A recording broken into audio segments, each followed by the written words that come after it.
Hello friends, कैसे हैं? उम्मीद करते हैं कि आप सभी को अच्छे होंगे। आपका मेरे चैनल सरकारी टैलेंट में एक बार फिर से बहुत बहुत स्वागत है। आज हम लोग एक नई महामारी यानी कि ब्लैक फंगस के बारे में जानेंगे।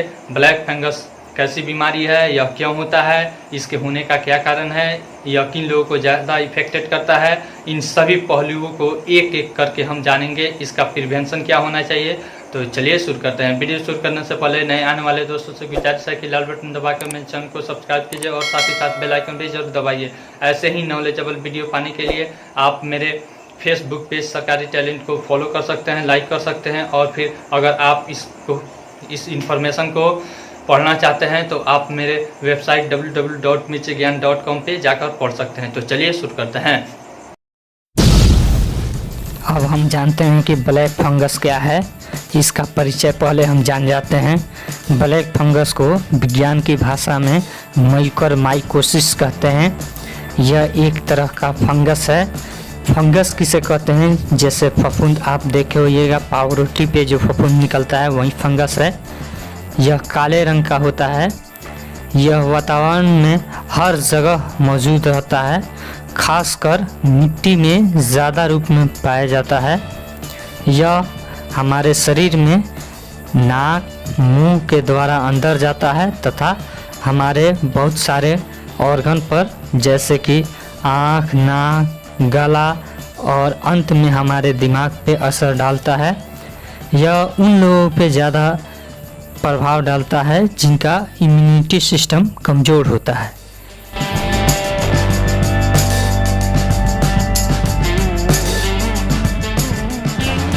ब्लैक फंगस होने के निम्न कारण है। पहला में है कोविड के इलाज के कारण इम्यूनिटी सिस्टम कमज़ोर हो जाता है। जब कोविड का इलाज किया जाता है तो ज़्यादा समय तक वेंटिलेटर पे रखने पर नाक के अंदर यानी कि साइनस में कुछ हमारा कवक यानी कि फंगस जमा हो जाता है। वही फंगस आगे जाकर ब्लैक फंगस का रूप ले लेता है। दूसरा है कि स्टेरॉयड कुछ लोग लेते हैं तो बिना डॉक्टर के सलाह से कभी ज़्यादा ले लेते हैं और कभी कम ले लेते हैं, जिसके कारण उनके खून में मिठास बन जाता है और उन पर ब्लैक फंगस का अटैक करने की संभावना बढ़ जाती है।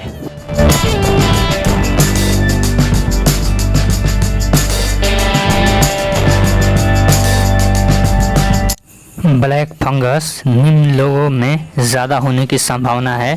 फर्स्ट नंबर में कमज़ोर इम्यूनिटी वाले को, सेकंड नंबर में लंबे समय से जिनका कोविड का इलाज चल रहा हो, 3 नंबर लंबे समय से स्टेरॉयड लेने वाले व्यक्तियों को, 4 नंबर जिनकी किसी भी ऑर्गन की ट्रांसप्लांट हुआ हो, 5 नंबर जिनको कैंसर हो, 6 नंबर ऐसे लोग जो अपने इम्यून सिस्टम को कम या ज़्यादा करने के लिए लगातार दवा का प्रयोग या फिर कोई टेक्निक का प्रयोग करते हैं।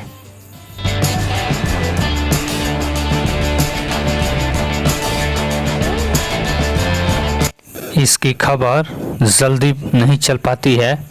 लगभग इसकी खबर चलने में 15 से 30 दिनों का समय या फिर उससे अधिक दिनों का भी समय लग जाता है।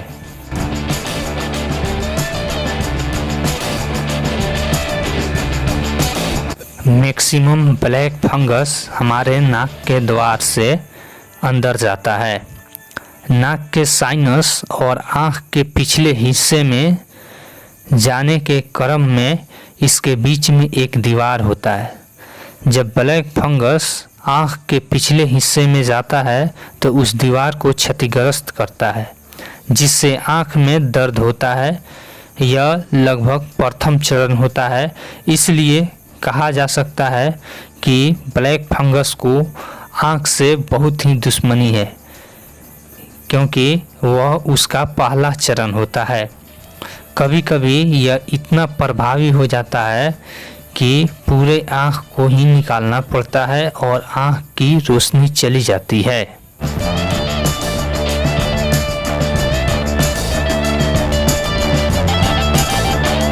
इसके लक्षण निम्न हैं।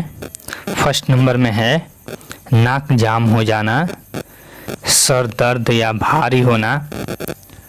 थर्ड नंबर में है आँख में दर्द। फोर्थ नंबर में है दांत लूज होकर गिरना।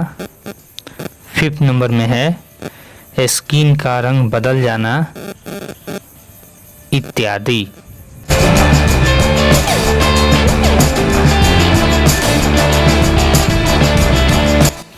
इससे बचने के निम्न उपाय हैं। प्रिवेंशन यानी कि बचाव, जैसे कहा जाता है कि prevention is better than cure, यही इसका मेन उपाय है, उपचार है। दूसरा में इम्यूनिटी को मजबूत बनाए रखना। तीसरा नंबर में है साफ सफाई रखना। चौथा नंबर में है खान पान में नियमितता बनाए रखना। पांचवा नंबर में है स्टेरॉयड डॉक्टर की सलाह से ही लेना। कम या ज़्यादा अपने मन से नहीं करना या अपने मन से नहीं लेना। उसके बाद आता है अगर ज़्यादा इन्फेक्शन फैल जाता है तो कोरोना का तो इलाज नहीं है, लेकिन इसका इलाज है। इसके इलाज के लिए हमें एंटी फंगल इंजेक्शन दिया जाता है। उसके बाद होता है अगर उससे भी नहीं बचाव हो पाता है तो डायग्नोसिस किया जाता है। फिर उसके बाद अगर उससे भी बचाव नहीं हो पाता है, देखा जाता है, तो उस टिश्यू को निकाल दिया जाता है। अगर टिश्यू नहीं निकलने वाला है तो उस अंग को ही निकाल कर बाहर कर दिया जाता है। इस तरह से इसका उपचार किया जाता है।